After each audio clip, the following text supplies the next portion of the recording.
Eh bien, bonjour à tout le monde. Je continue mes présentations. C'est la deuxième présentation que je propose ici. Et la dernière fois, je m'étais arrêté ici. Je n'avais pas fini la première présentation. Et donc, je continue avec la fin de la première. Et je commence maintenant à introduire quelques questions ponctuelles qui, à mon avis, sont intéressantes parce que surprenantes, qui sont soulevées par les tablettes trouvées à Tel Mardig, l'ancienne Ebla. Cette question concerne en premier lieu des aspects primitifs de la rédaction des textes, et ce sont les points de A à 2. Et pas aujourd'hui, je continuerai avec la partie finale qui fait référence à l'histoire. Donc, on peut tirer des données des textes hébraïques. Et la partie finale sera un peu compliquée parce que, comme vous avez vu, on connaît beaucoup, mais il y a des aspects qui restent énigmatiques, problématiques. Et ça sera la partie finale prochainement. Et donc aujourd'hui, je vais vous parler de quelques questions ponctuelles qui font référence à la rédaction des tablettes cunéiformes d'Ebla. Et on le verra ensemble. Il s'agit en premier lieu de textes administratifs, parce qu'avant d'aborder les petites questions rédactionnelles, je pense qu'il convient de rappeler comment fonctionne un texte héblaïte, un texte cunéiforme d'Ebla. Et ici, j'ai choisi deux brèves sections tirées de deux normaux documents administratifs. Et elles peuvent être traduites sans trop de problèmes.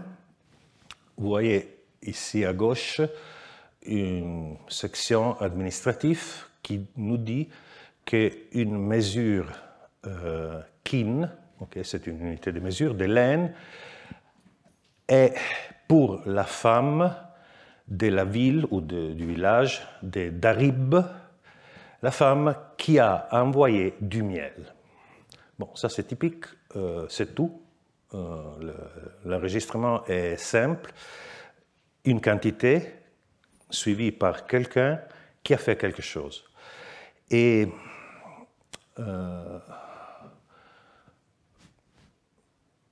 à côté, à droite, il y a une section un peu plus articulée parce que vous voyez des tissus et vous voyez un os, c'est cassé. Donc, quelque chose qui continue avec des quantités de tissus qui sont pour les gens d'un lieu, à Chazabig, et ces gens résident à Douki. Et alors, ici, la traduction est un peu plus problématique parce qu'on peut traduire, et ça c'est correct, mais quoi nous lisons? Le vrai problème est que ces gens résident à Douki. Mais qu'est-ce que signifie résider à Douki? Il y a deux possibilités où les gens en question résident à l'extérieur du royaume d'Ebla, dans un autre royaume, le royaume de Douki, où les gens, évidemment, et des Héblaïtes, résident parmi les gens de Douki qui sont en déplacement, probablement, fort probablement, dans le royaume d'Ebla.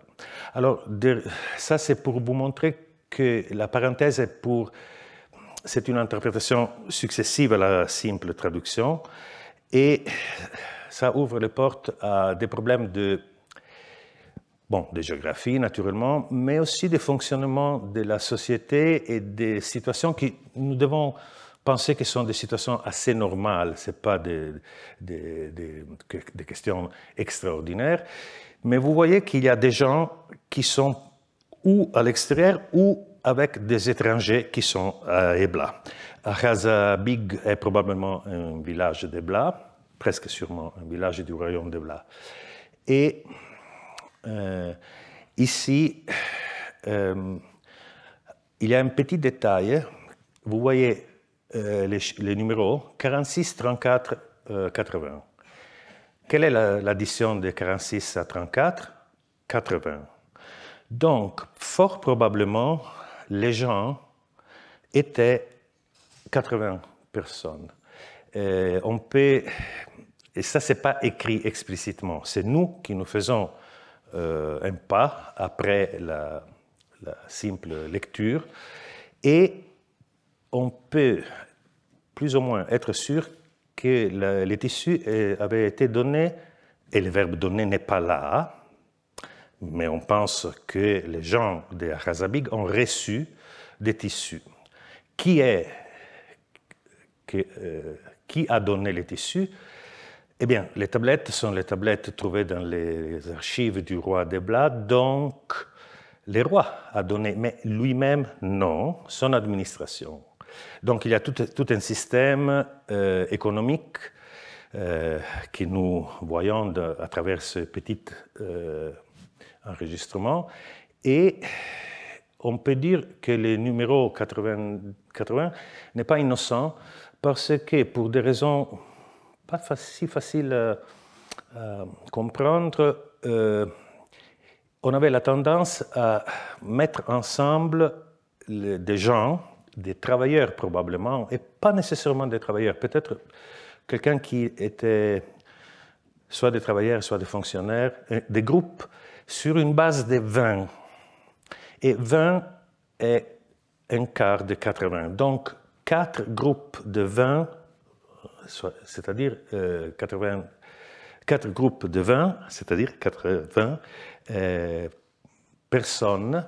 Et cette notation-là ne dit pas si les gens étaient hommes ou femmes. Ici, on dit que c'est une femme qui a reçu une quantité de laine parce qu'elle a envoyé du miel. Elle a envoyé du miel à qui? Probablement au palais. Mais qu'est-ce que c'est palais? C'est une étiquette un peu large. Peut-être derrière cet enregistrement-là, il y a l'arrivée d'une quantité probablement importante de miel au palais d'Ebla, ou dans l'endroit où le roi d'Ebla s'est trouvé. Parce qu'on sait très bien que le roi d'Ebla s'est déplacé constamment, et ça, ce n'est pas surprenant pour les collègues qui travaillent sur d'autres documentations. Très souvent, les rois, les hommes, en réalité, du palais étaient en déplacement, tandis que les femmes du palais restaient à la maison, disons. Bon, alors, vous voyez que derrière ces deux simples et anonymes, parce qu'il n'y a pas les noms propres, hein, Dam et Nasse. Donc, mais on peut commencer à faire quoi? Ce sont des petits éléments d'histoire, si on veut. Une histoire d'en bas, une histoire simple, une histoire de... c'est pas une inscription commémorative d'un roi, donc ce n'est pas la grande histoire, c'est la petite histoire.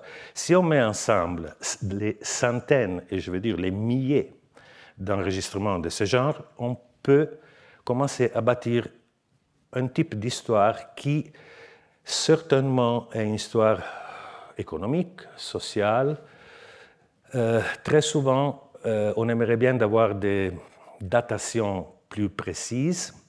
Les textes de Blas ont très souvent des éléments chronologiques qui nous permettent de mettre en ordre, mais malheureusement, très souvent, l'ordre est encore instable parce que, contrairement à d'autres documentations qui étaient plus faciles peut-être à gérer, aujourd'hui, il n'y a pas des indications précises de l'année.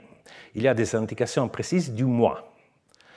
Et ce qui est très important parce qu'à travers les mois, on peut arriver à extrapoler des questions qui font référence aux saisons et donc à mettre en ordre les activités humaines par rapport au calendrier, les saisons atmosphériques, l'environnement et les calendriers religieux. Donc on peut obtenir des résultats important au niveau chronologique, sauf que nous avons, et ça c'est une question que c'est difficile à résoudre parce que dans les textes, il n'y a pas les indications que nous aimerions bien de lire.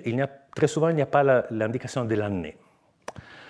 OK, et ça pour dire comment un texte administratif fonctionne. On verra des textes plus complexes après, des lettres ou des rituels qui sont a priori plus complexes, mais qui, ça c'est la partie nucléaire, c'est le minimum et c'est déjà informatif, surtout si on met ensemble une large quantité de données. Alors, ici, je vais penser, ça c'est trop naturellement, mais vous avez vu que les mots sont faits ou grâce à des sumérogrammes comme celui-là ou en italique des choses en langue locale, disons, même si ce n'est pas précis. Et alors, il y a un mix, comme très souvent, d'expressions qui sont faites par des signes simples, par exemple dame, qui signifie femme, ou des syllabogrammes, aha, za, bi, ig, qui sont mis en séquence pour nous donner, surtout dans les noms propres, de la forme phonétique écrite d'un mot. Et ici, je propose quelque chose qui est assez énigmatique. Dumusang en sumérien signifie premier né, c'est sûr. Bukrum, c'est l'équivalent sémitique, acadien et pas seulement acadien. Donc, on est dans un domaine lexical et sémantique sûr. On est dans une liste lexicale qui dit bilingue, donc deux langues mises en relation. Et parmi les trouvailles à Ebla, les listes lexicales sont fondamentales parce qu'il s'agit de plus anciens vocabulaires bilingues qu'on a trouvés au Proche-Orient. Et c'est un patrimoine formidable. Il y a des milliers d'équivalences lexicales qui sont à la base de la reconstruction lexicale de textes de Bla. Mais vous voyez comment les scribes ont écrit Bukrum. Bukrum a été écrit Bugaru, Bugalu, Bugulu. Trois tablettes différentes, trois scribes différents qui ont choisi trois différentes manières de noter Bukrum. Et en plus, d'une manière absolument imprévue, ils n'ont pas choisi d'écrire les deux syllabes Bukrum d'une manière simple, avec les signes Buk et les signes Rum, en utilisant les syllabogrammes, mais ils ont utilisé cette écriture-là, qui, quand a été vue pour la première fois aux années 70, a causé pas mal de problèmes, parce que ce n'est pas du tout le système acadien, c'est quelque chose qui est sémitique, certainement, mais pas dans la bonne forme acadienne, qui déjà à l'époque plus ou moins était utilisée en Mésopotamie. Et vous voyez, j'ai mis en bas que pour écrire ces mots-là, niktashash, c'est une forme verbale du verbe kashashu, on peut traduire et comprendre, il écrivait bien ni ik da sa h, qui est la forme pour rendre niktashash. Donc il était capable d'écrire à la façon mésopotamienne, mais il y a à côté d'un système déjà connu, un système nouveau, qui est décrit, et il y a des dizaines de recherches sur ce système d'écriture et l'utilisation du syllabaire. Et Manfred Krebernik, il y a quelques années, a dit ça, c'est-à-dire que si cette manière héblaïte d'écrire aurait continué, et elle n'a pas continué, elle n'a pas de successeur, pour des raisons inconnues, ce système d'écrire Bukrum, Bugaru, qui est bizarre, le système n'a pas continué. Et donc, c'est bien pour les gens qui font de la sérologie, parce que sinon, on aurait eu les problèmes que Krebenik note ici, des problèmes comparables à ceux des gens qui étudient les textes mycénéens en linéaire B. Et ici, pour vous montrer la complexité de la notation, vous voyez des cas, et le premier est suffisant pour tout comprendre. En acadien, tendon, on le dit matnum, ça c'est sûr. Et chassou, c'est la version sumérienne de tendon, c'est bien. Pas de problème. On fait référence surtout au tendon de la main, et il n'y a pas de problème de compréhension. Donc la sémantique est assurée. Mais la notation est bizarre, parce que dans la liste bilingue, on écrit madanu pour matnum. Donc il y a une A qui n'est pas dans la langue, mais il est dans l'écrit. Et on peut voir, et vous comprenez, jaune est ce que nous lisons et vert est ce que nous devons comprendre derrière l'écriture. Et vous voyez beaucoup de choses bizarres. Nen est écrit néné. Et on peut continuer. Il y a une énorme variété de cas bizarres si on considère les blahites comme un dialecte, ou si on les lit comme s'il était de l'acadienne. Et non, il y a des problèmes, et il faut comprendre l'usage du syllabaire. Et vous voyez ça, et je n'ai pas le temps pour tout noter, mais chaque fois, il y a des choses nouvelles, comme par exemple la notation de la R étymologique, qui est sûre, avec un signe avec L. Et il y a d'autres choses un peu étranges. Mashkanum écrit Mashkanu, ok, mais aussi Mashakanu. Et on peut continuer. Il y a beaucoup de cas semblables, et dans les grammaires ou dans les introductions, désormais, il faut user des pages et pages pour expliquer aux collègues qu'il ne faut pas lire d'une manière simple, il faut réfléchir. La lecture, et ça c'est un problème moderne, hein. Pour eux, était évidemment tout marchait bien. Et encore, il y a beaucoup de cas semblables que je ne peux pas tout commenter. Il y a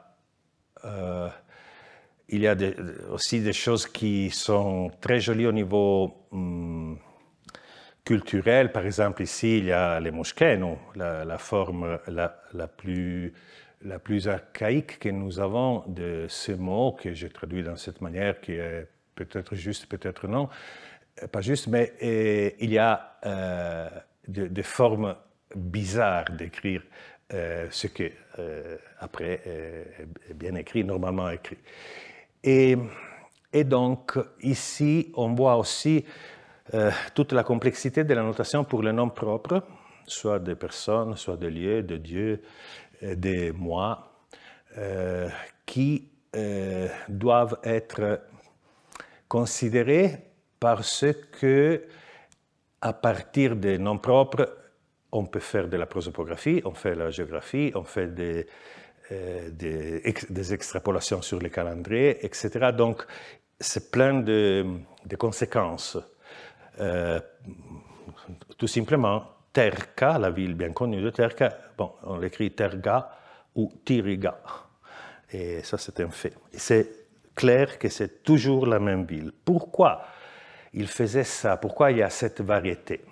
Alors, si on avait une chancellerie d'un palais royal, disons, probablement mésopotamien, avec des scribes qui travaillaient en utilisant un système compact et en répétant toujours les écritures avec les mêmes règles, on ne s'attendrait pas toute cette variété. Donc derrière, il y a quelque chose qui est culturel, historique, qu'il faut comprendre. Il y a peut-être trop de variété pour avoir une situation normale. Alors, mais puisque l'histoire est normale, il faut comprendre qu'est-ce qu'il y avait dans la réalité factuelle. Qui étaient ces gens-là qui écrivaient dans cette manière si variée et si nouvelle pour nous? Et encore, on travaille beaucoup sur cet aspect, sur les conséquences de la notation. Et je crois que celui-là est fini. Après, il y a une autre question intéressante. Vous savez que dans la sériologie, mais en général dans la philologie, si tu as deux textes parallèles, bon, la situation est meilleure qu'un texte seulement. Et il y a des textes parallèles à Ebla qui nous aident beaucoup. Et le parallélisme peut être,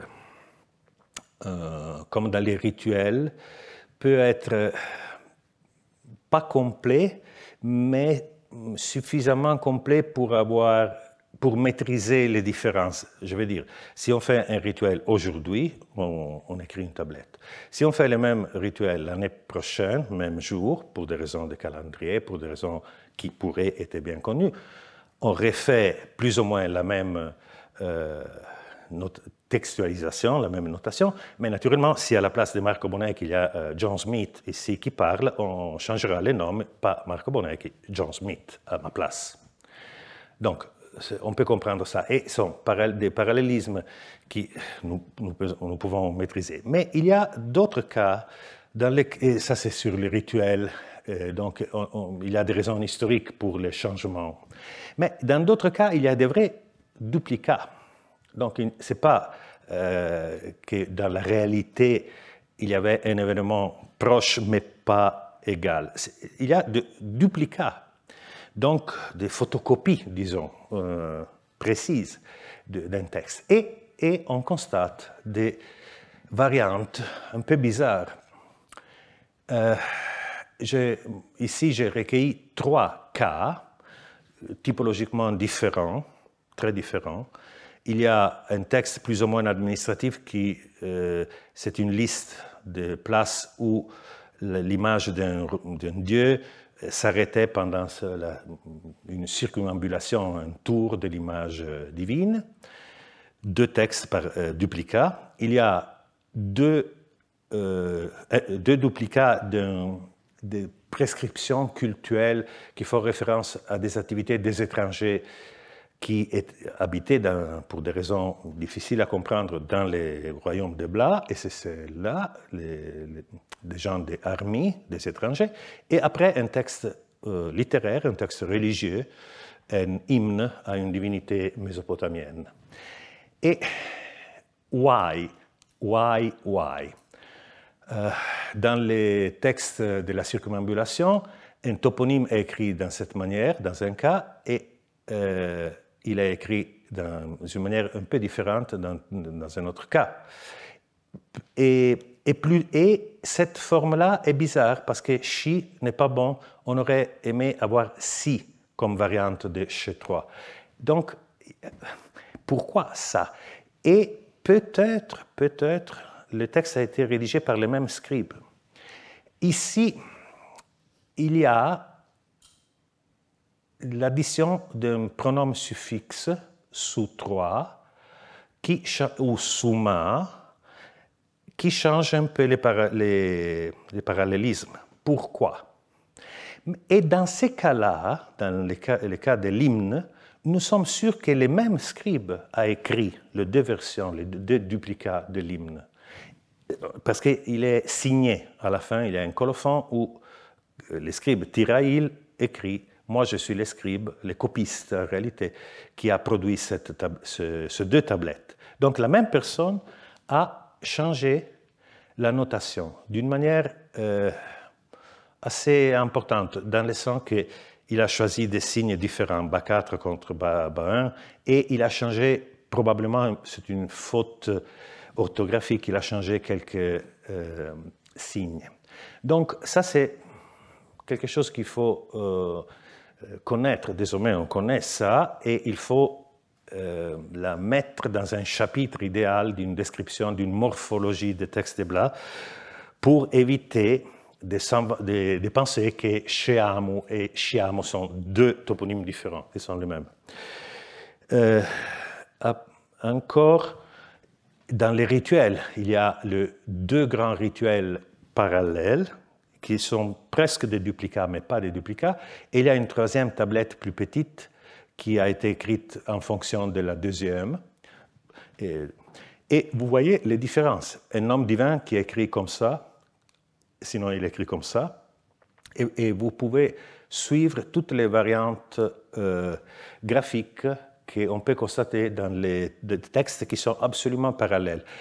Alors, dans les duplicats, on pourrait penser que la distance chronologique de rédaction des textes est courte.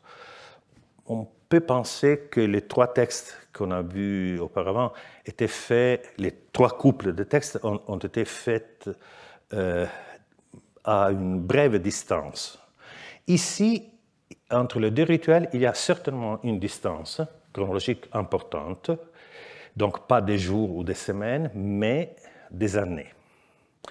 Et on verra à la fin, dans la discussion plus historique, que cette distance est cruciale pour comprendre un développement interne de la vie du royaume d'Ebla à la fin, presque à la fin, juste avant l'incendie du palais.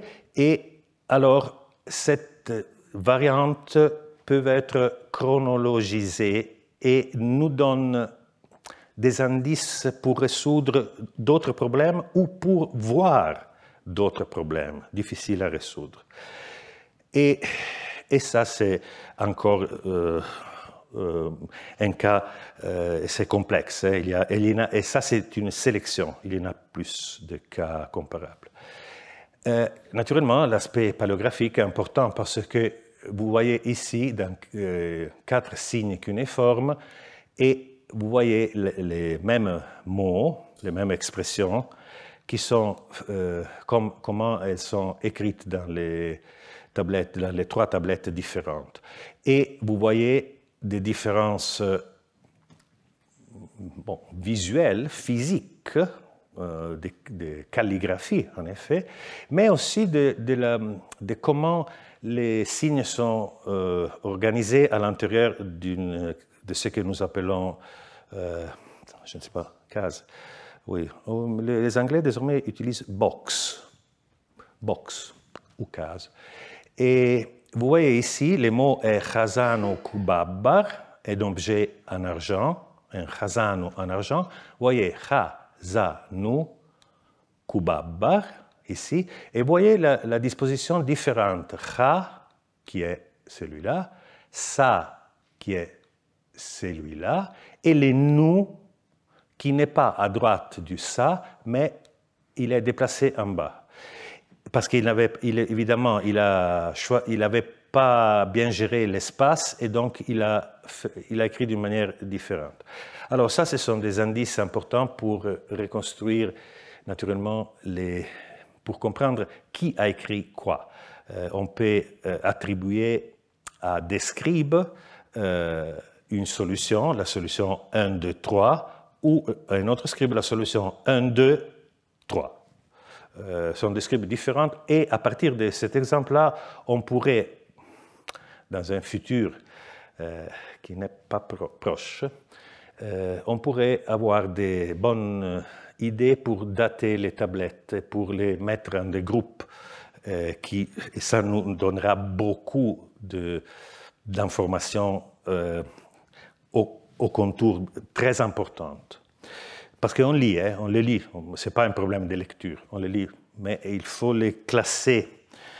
Et vous voyez que, et ça me donne l'occasion de présenter les 2 documentations qu'il faut étudier, si on veut étudier le texte d'Ebla, les 2 autres documentations, le texte présargonique de Marie et le texte présargonique de Nabada.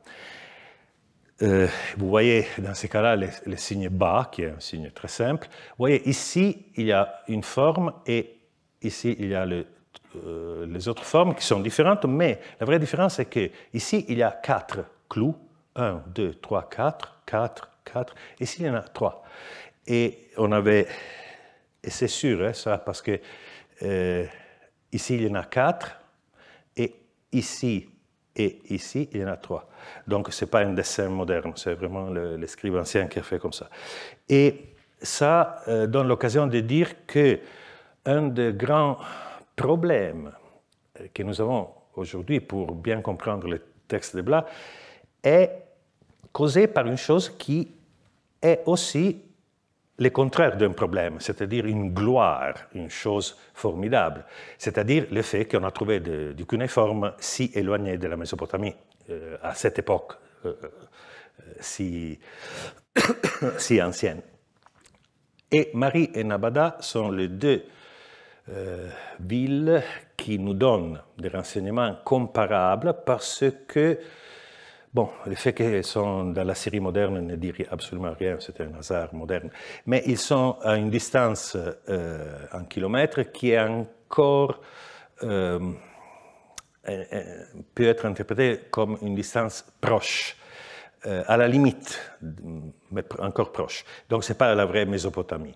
Et il y a, par exemple, à Mari, récemment, on a découvert des nouvelles tablettes présargoniques qui ont été publiées, et dans une de ces tablettes, il y a un renseignement explosif pour nous qui faisons Ebla, parce que pour la première fois, le grand dieu de Blas, Dingir Kura, le dieu Kura, inconnu d'ailleurs, et problématique, a été trouvé dans une tablette qui ne vient pas de Blas, mais qui vient de Mari, à des centaines de kilomètres de distance. Et pourquoi à Mari, on a noté le dieu de Blas? On pourrait penser que, symétriquement à ce que nous voyons à Ebla, où nous voyons des gens de Mari qui sont à Ebla, et nous voyons que ces gens ne sont pas isolés, ce n'est pas 1, 2, 3 hommes ou quelquefois des femmes aussi, mais ce sont des groupes et peut-être des centaines. Donc une communauté, des petites communautés d'étrangers qui, dans ces cas-là, qui viennent de Mari, qui sont à Ebla et dans les royaumes d'Ebla, eh bien, on pourrait penser que symétriquement, à Mari, il y avait une communauté éblaïte où quand même il y avait quelqu'un qui avait des raisons pour faire référence à la divinité d'Ebla, mais dans la ville de Mari, à Tel Hariri, pas à Ebla. Donc la situation était certainement beaucoup plus complexe. Il y avait une circulation énorme de gens déjà à cette époque, qui, pour les gens qui font Mari par les Babyloniennes, est naturellement une chose, une obviété, une chose évident, oui, mais on peut la formaliser d'une manière précise. Et on voit ici un autre aspect que j'ai essayé de mettre en évidence récemment, une tablette lexicale bien écrite qui, à la fin, ça c'est la fin de la tablette, on voit très bien que le scribe a formaté son texte avant d'écrire les signes, parce qu'il a fait la ligne verticale. Après, certainement, il a commencé à faire des lignes horizontales pour créer des cases vides. Après, il a commencé à écrire 1, 2 mots. Après, il a écrit ces mots-là à gauche en laissant cet espace blanc. Et après, il a laissé la tablette vide. Donc, quelque chose s'est passé à un moment donné, à la fin de la rédaction de ce texte. Le scribe a pris des décisions qui n'ont pas donné lieu à une situation finale standard, parce qu'il s'est arrêté pour des raisons que nous ne pouvons pas comprendre. Peut-être tout simplement parce qu'il avait besoin, il est allé manger et il a fini son travail comme ça, donc pour des raisons bêtes, peut-être, ou pour des bonnes raisons un peu plus intellectuelles que nous ne comprenons pas. Mais vous voyez qu'il y a des traces intéressantes de la rédaction formelle des tablettes. Encore un élément, ça c'est un peu plus compliqué, mais encore on peut jouer avec Mari et Nabada, et on peut jouer avec la Mésopotamie en plus. Les syllabaires a des signes, les signes al ou les signes al6, ou les signes rou ou les signes roudouze. Et on peut contrôler la distribution de ces signes. C'est un peu comme dans votre maison, si quelqu'un arrive et regarde comment vous écrivez, et à partir de la documentation, peut reconstruire des événements de votre vie qui vous croyez intimes. Dans ce cas-là, on peut entrer dans le monde des scribes, voir des choses, on fait des bêtises. Moi, je fais une bêtise en 2003, évidemment, qui a été corrigée après. Et ce qui est très intéressant est que le signe roue 12 est typique de Blas. On ne l'avait jamais vu avant la découverte des textes de Blas. Mais des gens, des étrangers qui étaient dans les royaumes de Blas, des étrangers qui venaient de Nagar et de Mari, donc Mari et Nabada, Nabada n'est pas Nagar, mais très proche de Nagar, des étrangers à Ebla qui, évidemment, avaient un nom. Les scribes d'Ebla ont noté les noms des étrangers en utilisant les signes roue 12. Et c'est sûr que dans les tablettes de Mari et de Nagar, de Nabada, les signes roue 12 n'étaient pas utilisés. Donc, les scribes d'Ebla ont fait quoi? Il y avait probablement deux possibilités. Une est de copier des textes étrangers, et nous avons la preuve, par exemple, l'hymne à Amaou Shumgal qu'on a vu auparavant, c'est un texte qui certainement venait de l'extérieur, venait de la Mésopotamie Ebla, et quelqu'un l'a copié à Ebla. Donc, on pouvait copier des tablettes externes qui n'avaient pas roue 12. Les tablettes auraient eu avoir roue 1 par roue 12. Et donc, ce n'est pas ça le cas. Alors, probablement, le scribe a écouté la phonétique du nom de l'étranger et il a écrit à sa propre manière, comme nous faisons, moi en Italie, je le fais avec, si je ne suis pas familial avec un nom français, je peux l'écrire à l'italienne, ça sera un peu bizarre, mais en Italie, ça peut marcher, et le contraire, on peut l'imaginer. Donc, peut-être, ils ont fait une opération qui part de la phonétique et qui arrive à la textualisation. Donc, il était copiste, mais peut-être il était aussi attentif à la partie performative, à la partie vraiment vivante, phonétique des situations qu'il allait formaliser dans le texte. Et ce qui est intéressant est qu'après Ebla, après la découverte d'Ebla, on peut faire peut-être on peut améliorer la compréhension de quelques documents qui viennent de la Mésopotamie. C'est-à-dire, la Mésopotamie, grâce à la Mésopotamie, nous comprenons beaucoup Ebla, parce que, naturellement, la Mésopotamie est plus forte, mieux connue, il y a plus de textes, il y a une tradition interprétative. Ebla était une nouveauté, donc au début, on a tout copié de la Mésopotamie. Mais maintenant, on peut faire quelques améliorations dans l'autre direction. Par exemple, cette tablette qui a été publiée il y a longtemps et qui a été considérée une tablette de Nippur, donc pays des Sumères, partie nord du pays des Sumères. C'est sûr, désormais c'est sûr, qu'il y a un nom propre, Zamarou, avec roue 12. Et alors, qu'est-ce que ça veut dire? Que même en Mésopotamie, il y avait quelqu'un qui utilisait roue 12 à la place de roue 1, et ça a des conséquences. Ou sinon, que cette tablette a été faite en Mésopotamie en faisant une copie d'une tablette syrienne qui est arrivée en Mésopotamie et qui avait roue 12. Donc le scribe a copié sans normaliser en roue 1. Donc, on peut faire des réflexions intéressantes, et ça c'est très petit, comme un cas très ponctuel, mais Ebla peut être désormais utilisé dans les deux directions. Ce n'est pas que de la passivité comme au début, quand tout le monde a bâti une Ebla passive. Désormais, non, on peut améliorer et mettre en évidence la partie créative, vous le disiez, la partie des scribes d'Ebla. Et Enfin, je l'ai dit mal, les bèguements, bègue en français, c'est-à-dire l'homme ou la personne qui bègue. Alors, je l'ai mis en contexte parce que ça fait référence à un grand problème. À nouveau, les listes lexicales, les bilingues surtout, les listes bilingues. Il y a deux possibilités qui ont été notées d'une manière de grands savants.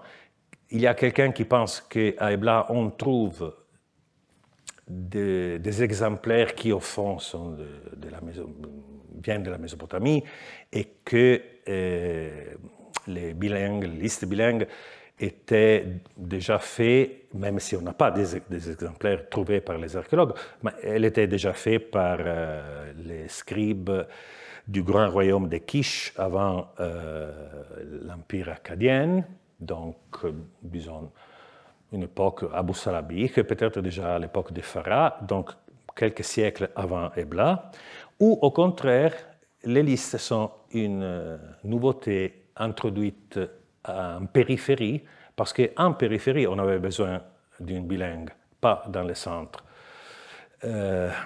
Et alors, ça c'est compliqué. Peut-être la vérité ou la bonne route est à moitié. Et la situation, on verra, c'est réalité très complexe comme d'habitude.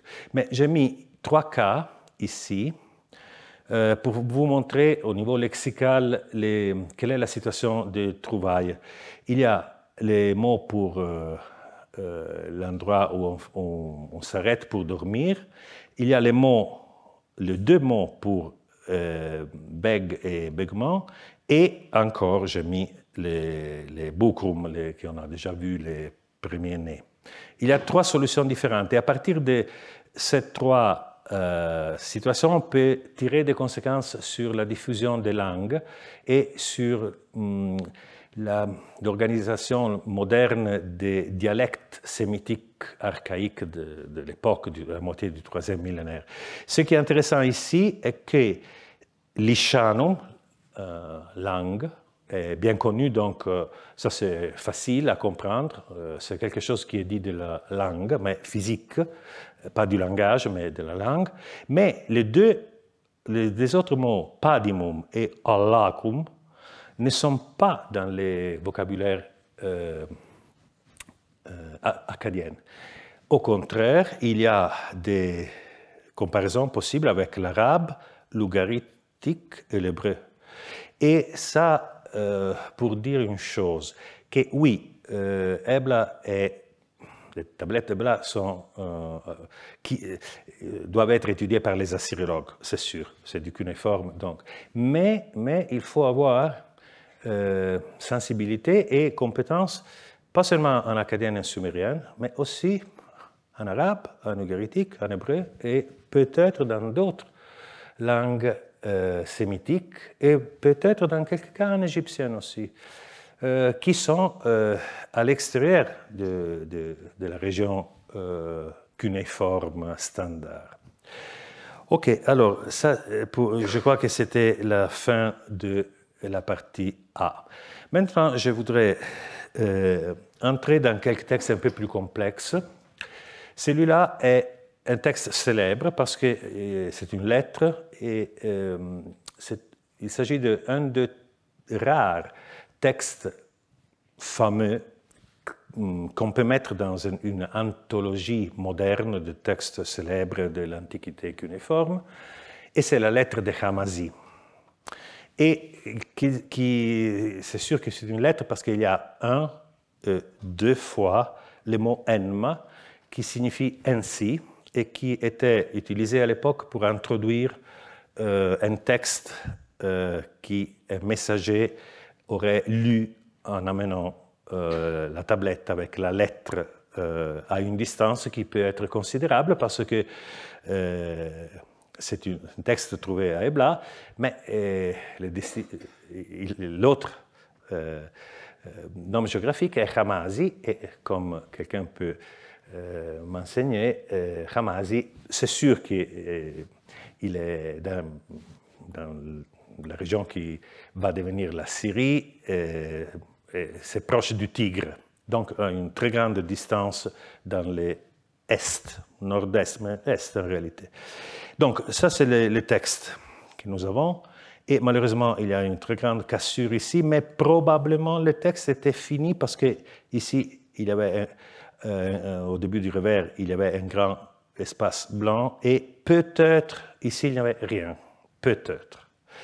Déjà, ça est bizarre. Hein? La formatation de ce texte est particulière parce que les scribes avaient une tablette beaucoup plus large. Pourquoi il a choisi l'argile de cette dimension si le texte était la moitié? Donc, il y a des décisions.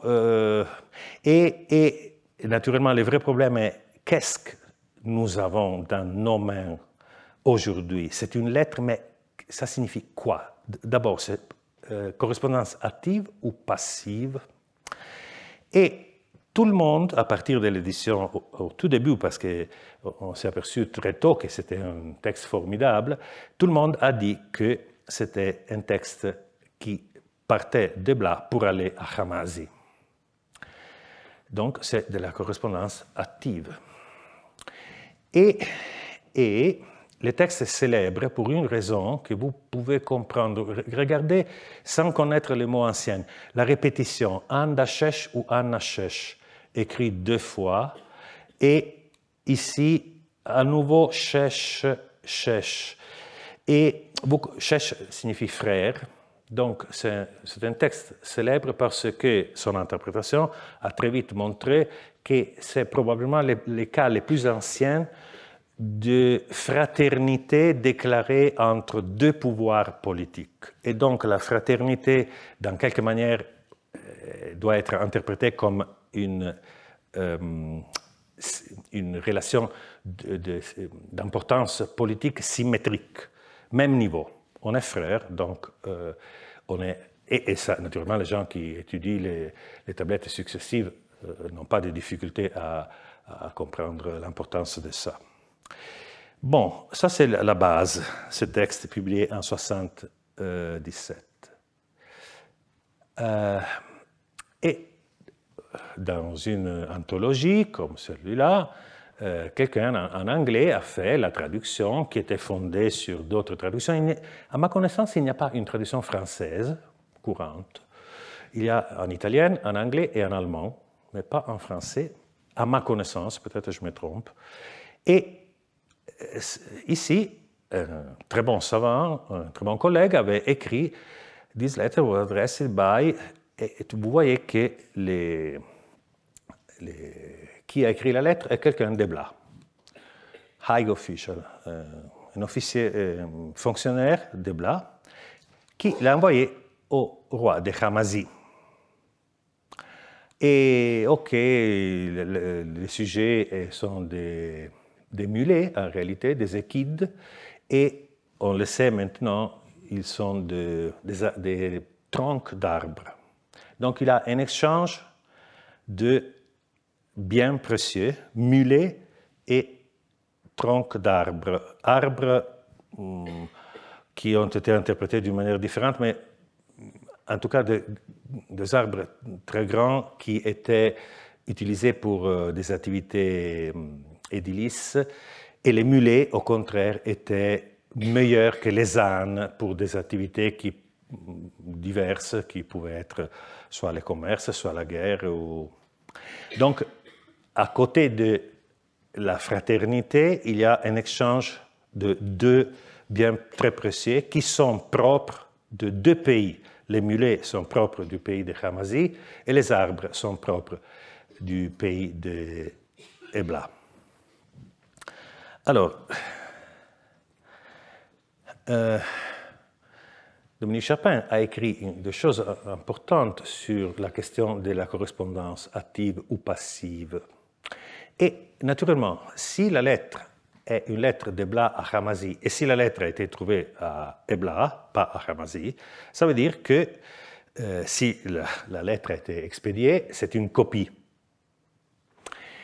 Sinon, si la lettre a été trouvée à Ebla, peut-être elle n'a pas été expédiée pour des raisons inconnues, et donc c'est une c'est un brouillon où, pour des raisons imprévues, juste après la rédaction de la lettre n'a pas été envoyée parce que quelque chose a changé dans la réalité factuelle. Et ça, c'est fondamental. Il faut considérer la lettre de Khamazi avec ses backgrounds, avec cet arrière-plan, c'est clair. C'est ça le grand problème. Alors, indépendamment, Van Abig et moi, nous sommes arrivés à la conclusion que ce n'est pas une lettre Ebla-Khamazi, c'est une lettre Khamazi-Ebla. Donc, c'est de la correspondance passive. Mais, malheureusement, la lettre n'est pas le témoignage de l'école scribale de Khamazi, pour des raisons qui sont fortes.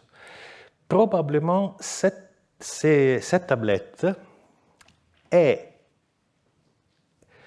le résultat d'un travail fait à Ebla en travaillant sur des documents plus anciens pour produire ce que pourrait être appelé, je ne sais pas, un mémorandum ou un dossier. C'est-à-dire, quelqu'un a retravaillé la lettre reçue, envoyée de Khamazi reçue à Ebla. Quelqu'un qui, probablement, avait des raisons pour faire ça et qui, probablement, appartenait à une génération successive. Donc, c'est plus compliqué. Parce que si la tablette est Ebla-Khamazi, il y a le problème de pourquoi elle a été trouvée à Ebla. Et il y a des choses qui restent difficiles à comprendre, surtout au niveau prosopographique. Le vrai grand problème est que l'homme, le premier homme qui est mentionné, porte un nom qui n'existe pas dans les archives d'Ebla et qui est qualifié d'une manière forte, parce qu'il est, avec des sumérogrammes, il est Agrig E2-1, c'est-à-dire les intendants du palais royal. Donc, c'est un homme de grande importance et on n'a jamais trouvé de référence à cet homme dans les tablettes d'Ebla. Il y a des milliers de tablettes. Donc, c'est bizarre que l'expéditeur soit un inconnu. Et alors, le plus probable est que l'expéditeur soit l'intendant du palais de Khamazi, du palais royal de Khamazi. Si ça c'est vrai, la tablette peut être comprise d'une manière nouvelle, très intéressante, et la fraternité reste, naturellement, et l'échange des mulets et des troncs d'arbres reste. Ce n'est pas ça le changement.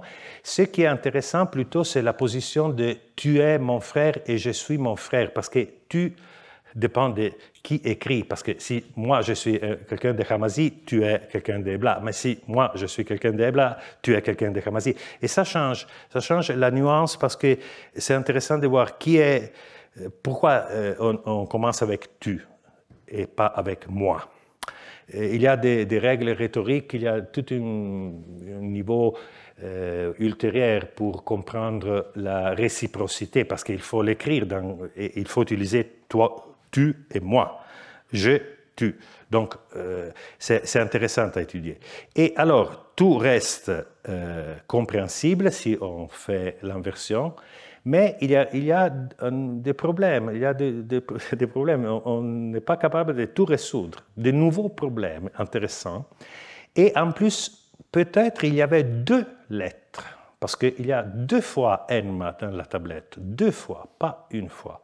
Donc, c'est quelque chose qui est peut-être plus semblable à une Sammeltafel, une collection de lettres qui donc pourrait être interprétée comme une rédaction successive à partir des documents perdus aujourd'hui, parce qu'ils ont été utilisés pour produire ces textes tardifs et on n'a pas trouvé les documents originaires. Ici, il y a un scribe, Tiraïl. On a déjà trouvé M. Tiraïl, le scribe d'Ebla. C'est sûr qu'il est un scribe d'Ebla. Alors, à Ebla, on a trouvé ce texte qui, en anglais, est appelé comme ça, la liste de noms et professions. C'est une liste lexicale particulière. On sait qu'ils viennent de la Mésopotamie, ce n'est pas un produit local. il a été copié à Ebla. Les Eblaïtes avaient des raisons pour avoir ces textes chez eux, probablement parce que la place d'origine, qui est Kish, était le grand partenaire commercial et politique de Mésopotamie. Donc, ce n'est pas absurde, vu de la part du palais royal d'Ebla, d'avoir des documents qui parlent d'un partenaire commercial top niveau. Et ici, on peut voir que la liste qui a presque 150 voix est organisée d'une manière hiérarchique. On commence avec les souverains. Indépendamment de l'interprétation, il y a deux interprétations, mais en tout cas, la ligne numéro 1 est le souverain de Kish. Et à la fin, il y a des gens qui sont n'ont pas les rangs élevés de la partie qui commence. Et on voit qu'à côté du souverain, après il y a les gouverneurs, les chefs de la comptabilité, il y a quelqu'un qui s'occupe du cadastre, il y a les scribes et il y a un commandant militaire. Donc les scribes arrivent à la place numéro 5 et si cette tablette reproduit dans quelque manière, dans une manière intellectualisée, une société comme la société de Kish, on pourrait tirer la conséquence que les scribes étaient proches du roi. Et ils faisaient peut-être partie d'un gouvernement, si on peut utiliser les mots qui ont été utilisés par des collègues qui font les premiers millénaires ou même les bronzes moyennes.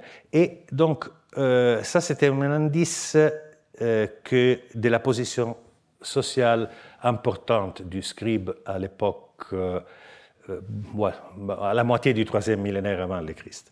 Ce n'est pas sûr d'ailleurs que Ebla c'était les mêmes parce que est-ce que Ebla et Kish étaient vraiment comparables au niveau sociopolitique? J'utilise sociopolitique d'une manière simple. Complexité et organisation interne et ampleur de la machine administrative qui produisait les textes, entre autres. Probablement non. Mon impression est que Kish était comme ça et Ebla était comme ça. Donc là, il y a une vraie différence. Mon impression est que Ebla, en faisant des analogies historiques qui sont naturellement à prendre comme des indications informelles, Ebla était plus proche peut-être à Venise, une république marchande, même si les différences sont énormes naturellement, mais était plus proche à Venise et Kish était plus proche à Paris, dans le sens que la Mésopotamie avait déjà probablement des États territoriaux dans lesquels le contrôle sur le territoire, d'ailleurs assez facile parce qu'une région plate et sans montagne, sans vallée, sans trop de grands problèmes de gestion du territoire comme dans les périphéries tout autour de la Mésopotamie.